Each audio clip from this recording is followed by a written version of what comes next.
দিয়ে চিচিঙ্গা ভাজা করছি। আমার কি লাগছে, ডিম তো লাগছে, চিচিঙ্গা আমি কুটে সিদ্ধ করে রেখেছি, আর আমার লাগছে কাঁঠালের বিচি, এই কাঁঠালের আটি লাগছে, আর লাগছে পেঁয়াজ, নুন, হলুদ, লঙ্কা আর একটু গরম মশলা।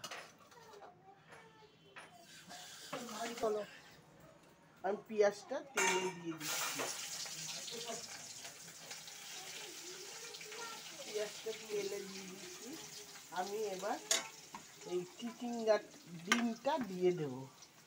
এই যে ডিমটা আমি তেলে দিয়ে দিচ্ছি।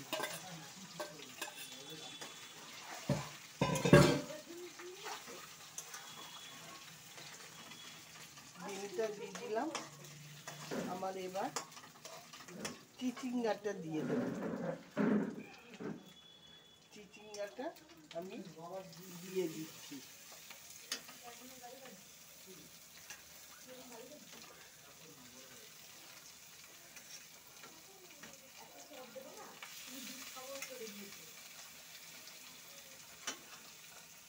এই যে কাঁঠালের আটিগুলি আমি দিয়ে দিলাম।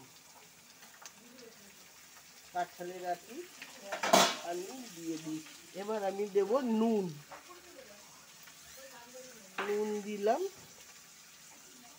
আমি দেব কাঁচা লঙ্কা 4টে, আমি দেব হলুদ,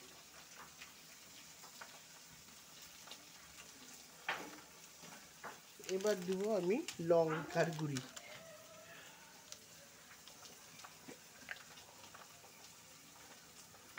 আমার এই যে লঙ্কার গুঁড়ি আমি 2 চামচ দিলাম। এবার আমি এটাকে একটু নাড়বো।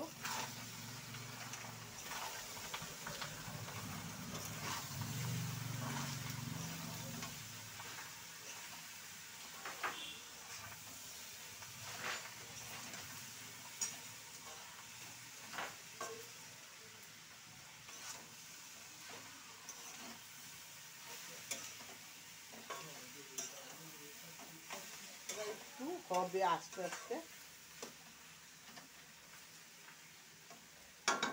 একটু হোক, পরে একটু একটুখানি আমি জল দেব,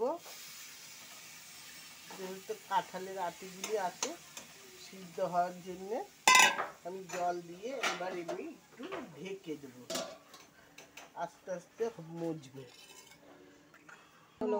মাছের ডিম দিয়ে চিচিঙ্গা দিয়ে এই যে আমি ঝুরঝুরে করে নামিয়েছি, ভাজা করেছি, এই যে ঝুরঝুরে করে ভাজা করেছি। এবার আমি গরম মশলাটা দিয়ে দেব।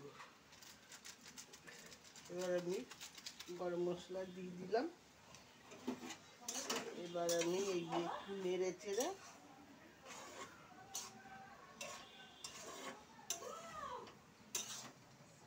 আমার এই হয়ে গেছে মাছের ডিম দিয়ে চিচিঙ্গা দিয়ে আমার ভাজা।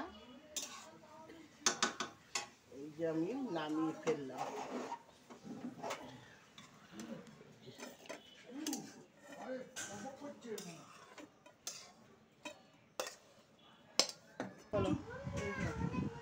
আমার মাছের ডিম দিয়ে চিচিঙ্গা ভাজা হয়ে গেছে। তোমরা এরকম বাড়িতে বানিয়ে খাও।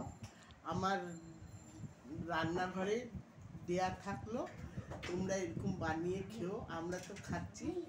যদি ভালো লেগে থাকে অবশ্যই লাইক করো, শেয়ার করো, অবশ্যই কমেন্ট করে জানিও। আর আমার এই ভিডিওটা যদি ভালো লেগে থাকে অবশ্যই লাইক করো এবং সাবস্ক্রাইব করে দিও।